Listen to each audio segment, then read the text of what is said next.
The In-Between, Chapter 1, Starbucks Dreams. Seek the fair maiden where the red circle flies. Help is badly needed in the middle place. Blind homeless man outside a gas station on May Street. My kingdom for a good cup of coffee, I thought. Although I slept for 8 hours last night, I was still tired and already longing for a nap. Story of my life, it seems. Thank God for Starbucks. If I was going to have a prayer at staying awake for the release of the new Matrix movie, I better get a large cup of that Starbucks magic. Sometimes when I ordered a medium coffee, the nice baristas would make a large one. Often I wondered if they could see the sleepiness in my eyes. Or maybe they just had pity on me due to my lame jokes and fantastical stories. One of my favorite things about Target is walking up to the doors and having the doors open like on Star Trek's USS Enterprise. Always waiting inside is a massive holodeck full of everything you could want or need, including Starbucks. Silently, I wondered if God would hold it against me if I'd like Starbucks more than puppies. In my defense, I love puppies. I shambled up to the Starbucks counter and ordered the usual. Flat white, one stevia, sprinkle of cinnamon, and a shot of Irish whiskey, please, barkeep, I said with a grin. The young lady was polite. They always are. Now, Mark, you know you're not old enough for the whiskey. Besides, it's 2 in the afternoon. She grinned back. They are smart and funny at this particular Starbucks. They caught on to my crazy quick, and I admit I'm a very frequent customer. Fine, just the coffee then, but I'll have you know, young lady, I've been drinking whiskey for medicinal reasons for decades, and the time of day makes no matter to me, I said in a poor Irish accent while feigning like my feelings were hurt. I took a seat in the far back corner and waited for the coffee. I had to sit where I could see the entrance and the register. That's where the potential danger happens most often. Sometimes I wished I could be normal and sit anywhere I pleased and not worry about having to scan every person in my field of view for possible weapons or trouble. Long bouts of combat will do that to a person. No worries though, the coffee will take the edge off, I thought. Like clockwork, Monique strolled past Starbucks and just happened to glance inside. She noticed me in the corner, kinda hard not to.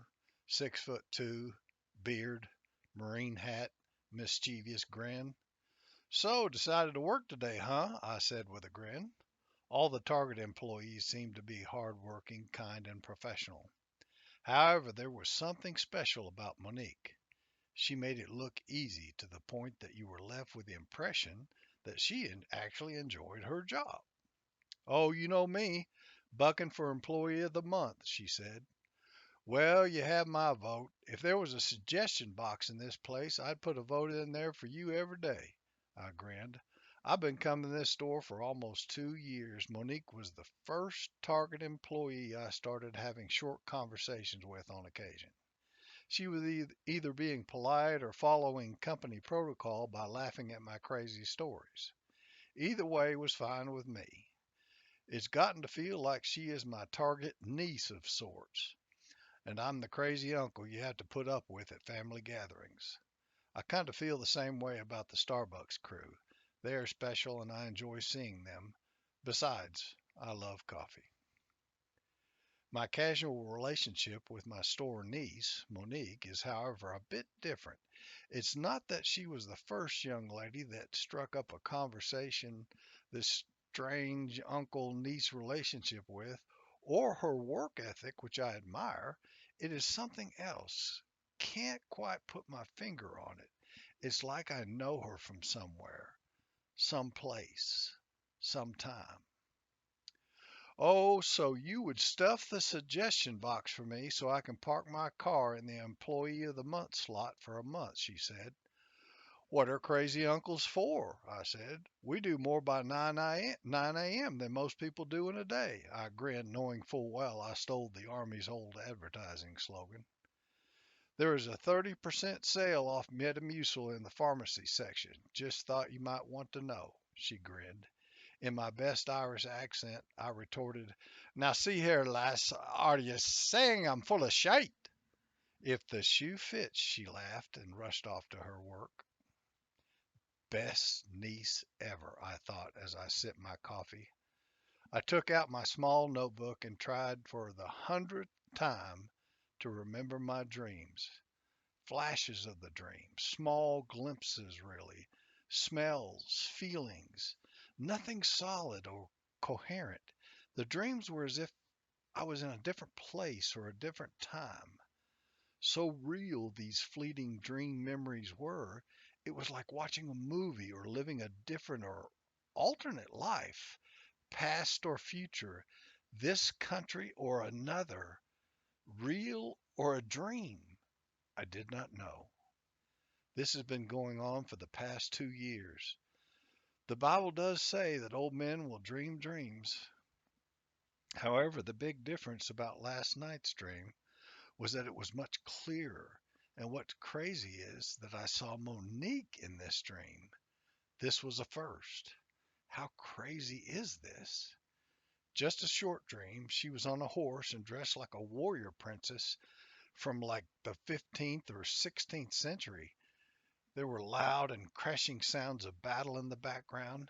In the midst of all that, she turned her head and looked at me and said, apparently in my mind, Come home, uncle.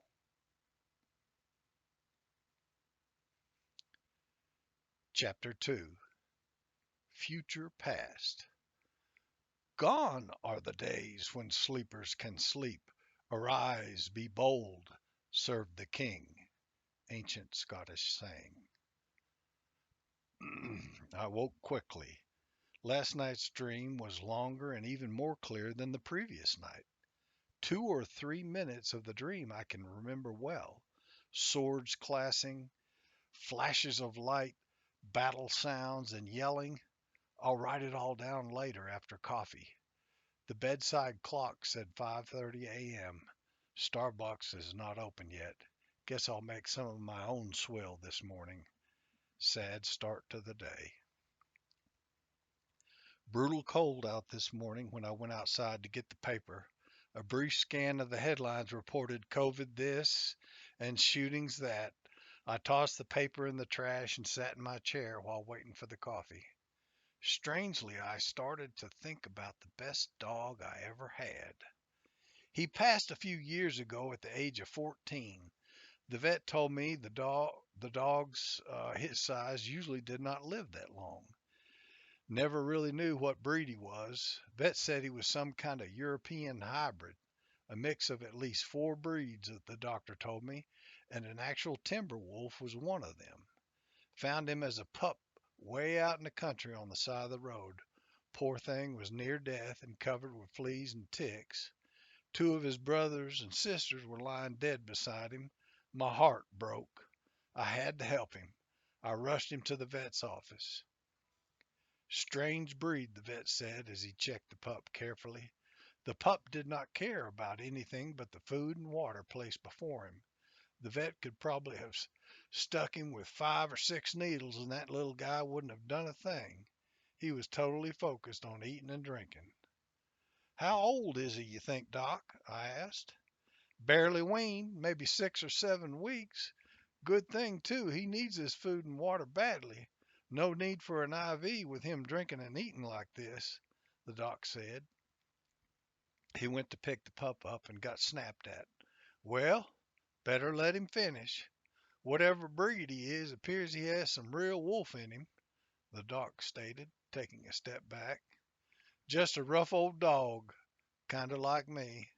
I doubt I have a prayer at getting him into a good home, I said.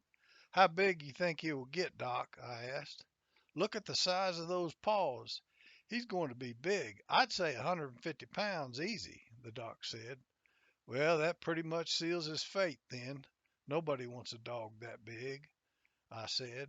But don't worry, Doc, I'll take him. How much I owe you? I asked. For your good deed of saving this poor animal, my services are free. Would appreciate if you'd remember me in the future for shots and such. I'd just like to see what he turns out to look like, the doc said. You got it, Doc, I said. We shook hands and I gathered up my new family member and left. Old Hooch. Man, I love that dog. He got his name from drinking one of my beers he'd tipped over one night, just a few days after bringing him home. Back in those days, I'd drink a six-pack a night to stave off the demons of PTSD and divorce. Guess I did not finish one before going to bed, and that pup knocked it over and licked up the whole thing. He would not stop drinking the first few days he was home. Poor fellow was afraid to be thirsty again, I guess. I could not take him out to pee often enough. I had to put those puppy pee pads down everywhere so I could get some sleep. Took the poor thing about a week to finally realize that the water was not going to run out. It was then he stopped sleeping next to the water bowl and just started sleeping in my room. I could go on and on with the stories of the adventures that Hooch and I had, but these dreams of late have my mind focused elsewhere. I needed to remember more of the dreams, to understand what they meant, had a strange importance to me. I really needed to write this stuff down after coffee, I thought. I don't believe in past lives, right? Well, if not a past life, a future life? An alternate reality? Is that even a thing?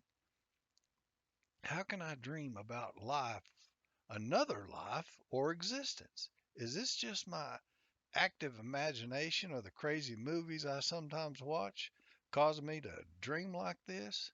These dreams feel so real.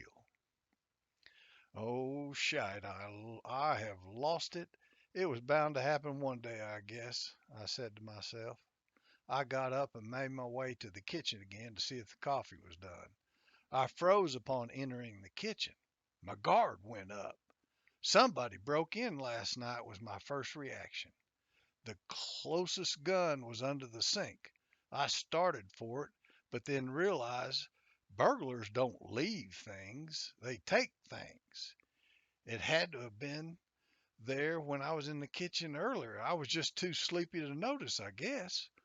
On the breakfast table was a massive and beautiful sword with an odd looking letter beside it, with a wax seal no less.